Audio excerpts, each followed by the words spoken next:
ఈ వీడియోలో మనం భగవద్గీత అధ్యాయము 8 శ్లోకము 7ను పరిశీలిద్దాం. ఈ అధ్యాయం పేరు అక్షర పరబ్రహ్మయోగం.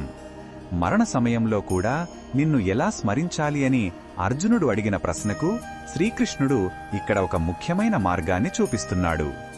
మొదటగా ఈ పవిత్ర శ్లోకాన్ని భక్తితో విందాం. తస్మాత్ సర్వేషు కాలేషు మామనుస్మర యుధ్య చ మయ్యర్పిత మనోబుద్ధిర్ మామే వైశ్య సంశయం. ఈ శ్లోకం అర్థమేమిటంటే శ్రీకృష్ణుడు అర్జునుడితో ఇలా అంటున్నాడు, అందువల్ల అన్ని సమయాలలోనూ నన్నే స్మరిస్తూ ఉండు. అదే సమయంలో నీ కర్తవ్యమైన యుద్ధం కూడా చెయ్యి. నీ మనస్సును బుద్ధిని నాకే అర్పించిన వాడివైతే నిస్సందేహంగా నన్నే చేరుకుంటావు. ఇక్కడ భగవంతుడు మనల్ని మన పనులను వదిలేయమని చెప్పడం లేదు, మన పనులను చేస్తూనే మనస్సును ఆయనపై లగ్నం చేయమంటున్నాడు.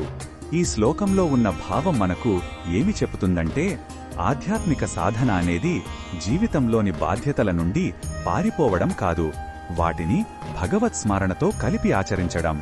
మన ప్రతి పనిని, ప్రతి ఆలోచనను భగవంతునికి నివేదనగా భావించినప్పుడు ఆ కర్మలు మనల్ని బంధించవు, అవి మనల్ని భగవంతుని వైపు నడిపించే సాధనాలుగా మారతాయి.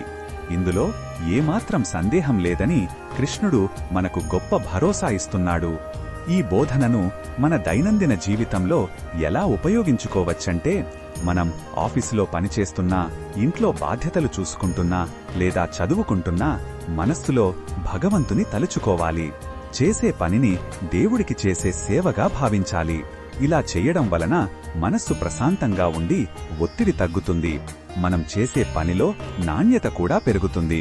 భౌతిక జీవితాన్ని, ఆధ్యాత్మిక చింతనను సమన్వయం చేసుకోవడమే అసలైన యోగం. మరిన్ని భగవద్గీత శ్లోకాల అర్థాన్ని తెలుసుకోవాలంటే మా తదుపరి వీడియోలను తప్పకుండా చూడండి.